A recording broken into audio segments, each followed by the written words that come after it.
Good evening. I believe we've had a series of very productive meetings in the past few days, and I'm looking forward to continuing to make progress on critical global issues as we head off to Glasgow. Because of what we've seen again here in Rome, what I think is the power of America showing up and working with our allies and partners to make progress on issues that matter to all of us. And there's really no substitute for face-to-face discussions and negotiations among the leaders when it comes to building understanding and cooperation. I found in all of my meetings here, both the larger sessions and the one-on-one sessions, and I had many of those, a real eagerness among our partners and allies for American leadership to help bring the world together and solve some of these big problems. I found my one-on-one engagements with so many of the leaders and the importance of strong personal relationships never ceases to amaze me when you're looking at someone straight in the eye when you're trying to get something done. They know me, I know them, we can get things done together. And so I want to thank the Italian people, by the way, for the G20, for their hospitality, and congratulate Prime Minister Draghi. He did one heck of a job leading the G20 through a difficult year marked by great global challenges, critically among them, ending the pandemic, driving a broad-based, sustainable global economic recovery, and tackling the climate crisis. I believe we made tangible progress on each of these issues, in part because of the commitment that the United States has brought to the table. For example, I'm proud that the G20 endorsed the global minimum tax. This is something the United States has been driving for over a year, building momentum up to this achievement. And this is an incredible win for all our countries. Instead of nations competing against one another to attract investment by bottoming out corporate tax rates, this set a minimum floor of 15% to ensure that giant corporations begin to pay their fair share no matter where they're headquartered, instead of hiding profits overseas.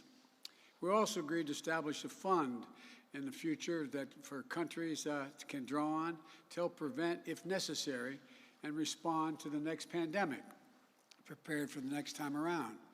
Yesterday, together with Prime Minister Johnson and Merkel and Macron, President Macron, we came together to reiterate our shared belief that diplomacy is the best way to prevent Iran from gaining a nuclear weapon, and we discussed how best to encourage Iran to resume serious good faith negotiations. And I also want to note that even as I've been here in Rome, as you might guess, and some of you, I suspect, doing the same thing, American reporters, been focused on the vital issues that affect American workers and families at home. I just finished meeting with a broad coalition of partners on how to address the immediate supply chain backlogs and that the world's been dealing with and facing, and we're facing back at home, and how to make sure we have access to all the products we need, from shoes to furniture to electronics to automobiles, to make sure that we talk about how better to secure ourselves against these future shocks, whether pandemic, climate change, or other disasters. And the Build Back Better framework, which is, God willing, going to be voted on as early as sometime this coming week, that I announced on Thursday, includes, for the first time ever, several billion dollars to help strengthen the supply chains to make sure we have access to everything we need. And it's going to give workers and folks making all these products just a little bit of breathing room. The Build Back Better will also going to make it easier for them to afford everything from child care while they are at work for their kids, 2 years of free high-quality preschool. And finally, today I was proud to announce, together with our close EU partners, another critical win for both American workers and the climate agenda. The United States and the European Union have agreed to negotiate the world's first trade agreement based on how much carbon is in a product, as we negotiated the steel and aluminum tariffs that were in place. We made agreement, and I might add, strong support of the U.S. steelworkers back home, and I want to thank them. I want to thank Tom Conway, who I spoke to today, President of the United Steelworkers, for his partnership in arriving at this deal. The deal will immediately remove a point of significant tension with our friends in the European Union. And it rejects the false idea that we cannot grow an economy and support American workers while tackling climate crisis at the same time. We're talking about a lot a lot during the G20, the COP26, but we also know tackling climate crisis has been a all-hands-on-deck effort. American workers are a critical part of the solution. And now I'm happy to take some questions, and I'm told I should start with AP Zeke Miller. Zeke, you have a question? Didn't recognize you with the mask on. I apologize. Thank you, Mr. President. Here in Rome, you've tried to showcase that America is back, but back at home, your poll numbers have fallen. Your party's nominee for governor in Virginia is facing a very tougher than expected race. Your party spent months trying to negotiate the centerpiece of your domestic legislative agenda. So we're 1 year now since your election. And you have done a lot in your year in office to try to turn the page on the last administration, but we've seen how presidents can turn the page very quickly from one to the other. So why should the world, believe that when you say America's back, that really it's here to stay? Because the way they reacted, you were here. They listened, everyone sought me out. They wanted to know what our views were, and we helped lead what happened here. It's just very simple. You know, if you're honest, no, you are honest, that doesn't mean to imply you weren't, but that we got significant support here, significant support. The United States of America is the most critical part of this entire agenda, and we did it. And by the way, look, the polls are going to go up and down and up and down. They were high early, then they got medium, then went back up, and now they're low. Well, look, this is, look at every other president. The same thing has happened, but that's not why I ran. I didn't run to determine how well I'm going to do in the polls. I ran to make sure that I followed through on what I said I would do as President of the United States. And I said that I would make sure that we were in a position where we dealt with climate change, where we moved in a direction that was significantly improved the prospects of American workers being able to have good jobs and good pay. And further that, I would make sure that we dealt with the crisis that was caused by COVID. We've done all of those. We continue to do them, and we'll see what happens. But I'm not running because of the polls. Next question was from Jeff Mason, for Jeff Mason of Reuters. Thank you, Mr. President. A question on climate and energy. Can the world and others be confident that you will be able to follow or make good on the promises on climate change that you have made when you're at Glasgow without a vote having taken place on your bill? And on the same topic, climate, some NGOs are already saying that the G20 commitments today were underwhelming. How do you respond to their criticism that the G20 response is not a good sign for COP26? I'll answer both questions. Number one, I believe we will pass my Build Back Better plan, and I believe we will pass the infrastructure bill. Combined, they have $900 billion in climate resistance and dealing with climate and resilience, and it's the largest investment in the history of the world that's ever occurred, and it's going to pass, in my view. But we'll see. We'll see. You've all believed it wouldn't happen from the very beginning to the moment I announced it, and you always seem amazed when it's alive again. Well, you may turn out to be right. Maybe it won't work, but I believe we'll see by the end of next week at home that it's passed. With regard to and by the way, the infrastructure bill delivers an awful lot of things in terms of everything from tax credits for electric vehicles to making sure we are able to invest literally billions of dollars in everything from highways, roads, bridges, public transit, airports, et cetera. But we'll see. And with regard to the disappointment relates to the fact that Russia and including not only Russia but China basically didn't show up in terms of any commitments to deal with climate change. And there's a reason why people should be disappointed in that. I found it disappointing myself. But what we did do, we passed a number of things here to end the subsidization of coal. We made commitments here from across the board, all of us, in terms of what we're going to bring to the G26. And I think, as that old trite saying goes, the proof of the pudding will be in the eating. I think you're going to see we've made significant progress, and more has to be done. But it's going to require us to continue to focus on what China's not doing, what Russia's not doing, and what Saudi Arabia is not doing. One follow-up on energy, sir. You also met with energy consumers about supply. What steps are you considering taking if OPEC Plus does not raise supply? And do you see any irony in pushing them to increase oil production at the same time that you're going to COP26 to urge people to lower emissions?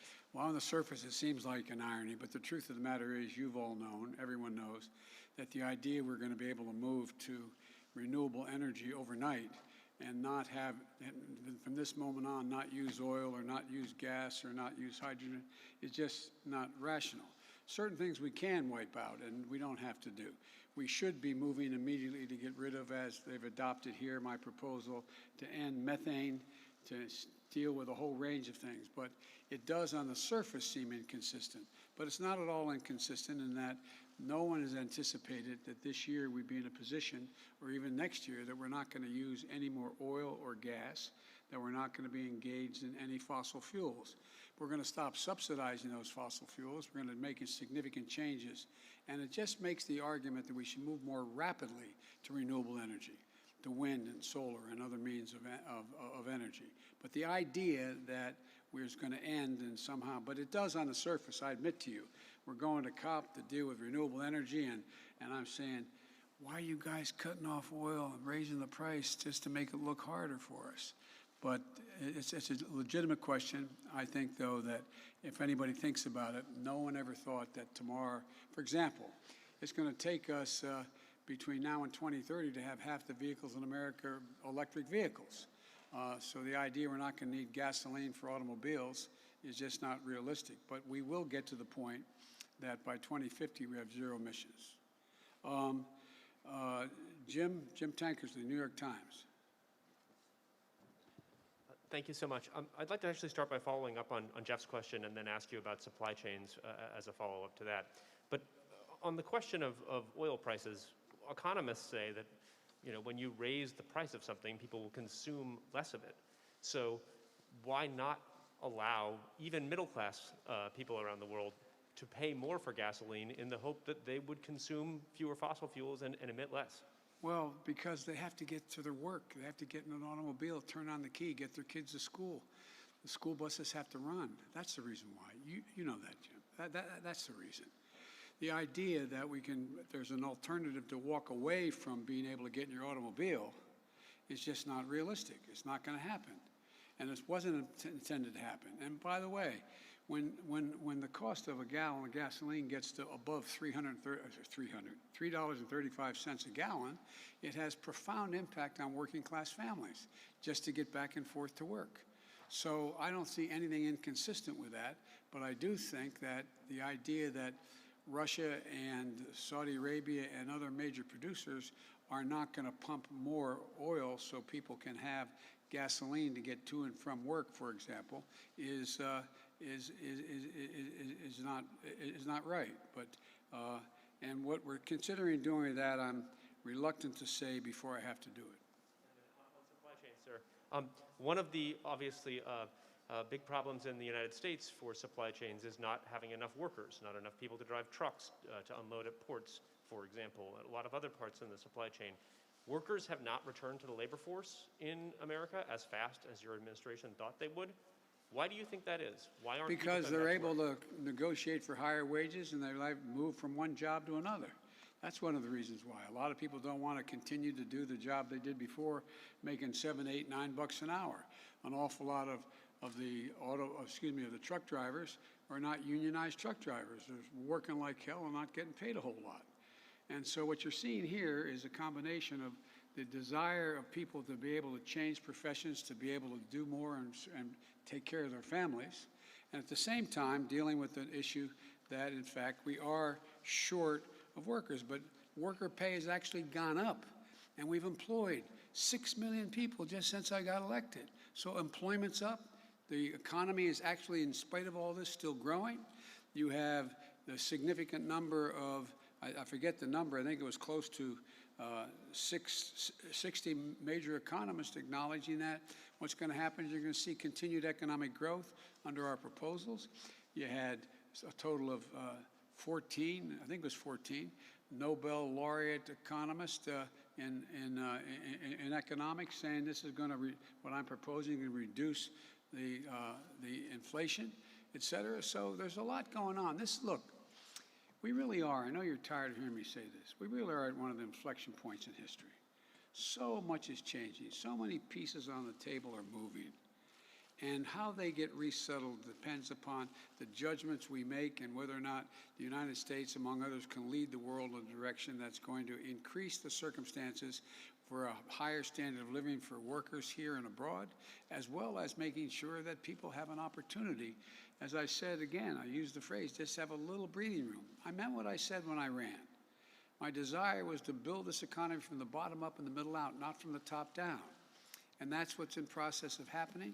But in the meantime, there's been enormous changes as a consequence of COVID on the supply chains, because why are we having trouble? An awful lot of the very factories and operations that in fact produced material that we need for supply chains, and everything from shoes to dealing with computer chips, you know, they're out sick, they're not working. And so it's changing. The economy is changing, and the United States has to stay ahead of the curve. That's why I introduced the infrastructure bill. That's why I also introduced the Build Back Better initiative. The Washington Post, Sung Min Kim, there you are. I'm sorry, I didn't see you. Okay. Thank you, Mr. President. On Iran, how will you determine whether the Iranians are serious about rejoining the nuclear talks, as they have indicated they will do by the end of November? And what costs are you prepared to impose on Iran if it continues to carry out attacks against the United States, such as the recent drone strikes against U.S. forces in Syria? Well, in a sense, there are two different issues. One is whether or not we get to the JCPOA, we rejoin that, and that depends. That's why I had the meetings with my colleagues here in Rome, who are part of the original group of 6 people, 6 nations that got together to say that we should negotiate a change, which I found that I think we're continuing to suffer from the very bad judgments that President Trump made in pulling out of the JCPOA. And so that's one issue, and that issue is going to depend on whether and how that gets resolved is going to depend on their action and the willingness of our friends who were part of the original agreement to stick with us and make sure there's a price to pay economically for them to fail to come back. With regard to the issue of how we're going to respond to actions taken by them against interests of the United States, whether they're drone strikes or anything else, is we're going to respond, and we're going to continue to respond. ABC, Cecilia Vega. Hard to see you guys with the mask on. I apologize. And the masks are making my glasses fog up, so I apologize too. Thank you, sir. On climate change, you just mentioned the incentives you have on renewable energy in your Build Back Better plan. You do have a number of incentives, but as it stands right now, there are no punitive measures in this plan to hold these companies accountable, and many experts firmly believe that you've got to have the stick along with the carrot in order to get to your goal to reduce emissions by 2030 by 50%. So can you stand here today and say to the world that you definitively will still meet that goal? Yes, I can, because what we're proposing and what we've initiated is everything from getting the automobile makers to commit to going all electric, number one, getting the unions to agree to do that as well, making sure we have the investment in battery technology that requires us to have the ability to generate electric vehicles, electric buses, electric transportation grids, making sure that we are dealing with everything from, let me go through some of these, that we have tax credits of $320 billion for dealing with alternatives by people getting tax credit for moving on solar panels, on wind, and a whole range of other things, and winterizing their properties. I don't think you're going to need any punitive action to get people to step up and do those things. There's been no indication that's the case at all. With regard to there's a total of $555 billion in climate, and I'm just checking the numbers, make sure I'm right, and climate investment in terms of resilience. Where now it's very much in the interest of the industry to see to it that we move to making sure that we have the resilience to be able, when those towers come down and the lines end up hitting the ground and burning down large swaths of the West, to bury this underground. There's a whole range of things. I don't think we're going to have to. Everybody knows which direction it's going, and there's no indication that there has to be a punitive effort to get people to react the way in which we have to do. At least I don't believe so. If I may, on your meeting with Pope Francis, the more than 50 million Catholics back at home are seeing something play out that has never happened before. This split in the conservative wing of the Catholic Church moving to deny someone like you, a Catholic president, the sacrament of communion. For these Catholic back home, what did it mean for you to hear Pope Francis, in the wake of this, in the middle of this debate, call you a good Catholic? And did what he tell you, should that put this debate to rest? Look, I'm not going to, a lot of this is just personal. Pope Francis has become I don't want to exaggerate it, he's become someone who's provided great solace for my family when my son died. He is, in my view, there's always been this debate in the Catholic Church, going back to Pope John the 23rd, that talk about how we reach out and embrace people with differences. If you notice what the Pope said when it was asked, when he first got elected Pope, he was traveling with the press, and they said, "What's your position on homosexuality?" I said, "Who am I to judge?" This is a man who is of great empathy. He is a man who understands that part of his Christianity is to reach out and to forgive. So I just find my relationship with him one that I personally take great solace in. He is a really, truly, genuine, decent man. And I'll end by saying that, there were an awful lot of people who, and many of you, I'm not putting you in this position, I apologize, but many of you who are even in the press who went out of your way to express your empathy and sympathy when I lost the real part of my soul, when I lost my beau, my son. And my family will never forget, my extended family, because when it was only a matter of days since my son had passed away. And Pope Francis came to the United States to visit with not only President Obama, but with the Catholic Church here. And I was asked if I would accompany him to Philadelphia, to the seminary, and anyway. And I did, but it was, the wounds were still raw of the loss of my son, and I had my extended family, and you're all tired to see my extended family. They're always around, my grandchildren, my children, my wife, my daughters-in-law. And before he left and got in the plane, the Pope asked whether or not he could meet with my family. And we met in a hangar at the Philadelphia airport. And he came in and he talked to my family for a considerable amount of time, 10, 15 minutes, about my son, Beau. And he didn't just generically talk about him. He knew about him. He knew what he did. He knew who he was. He knew where he went to school. He knew what a man he was. And it had such a cathartic impact on his children and my wife and our family that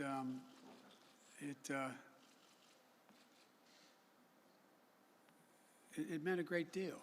And as I meant what I said, everybody was laughing. I didn't realize you all were able to film what I was doing with the Pope when I gave him a command coin. And I meant what I said. This is a man who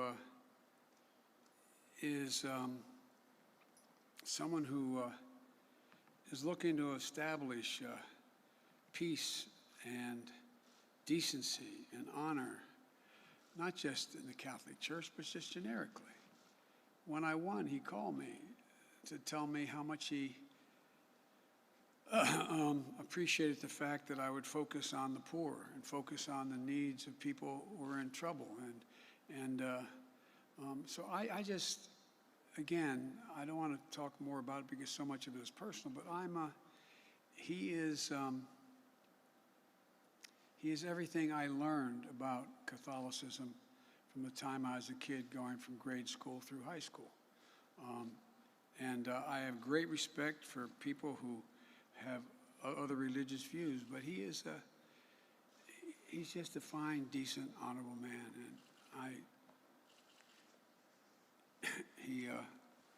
and we keep in touch. I thank you all very, very much for your patience. Thank you.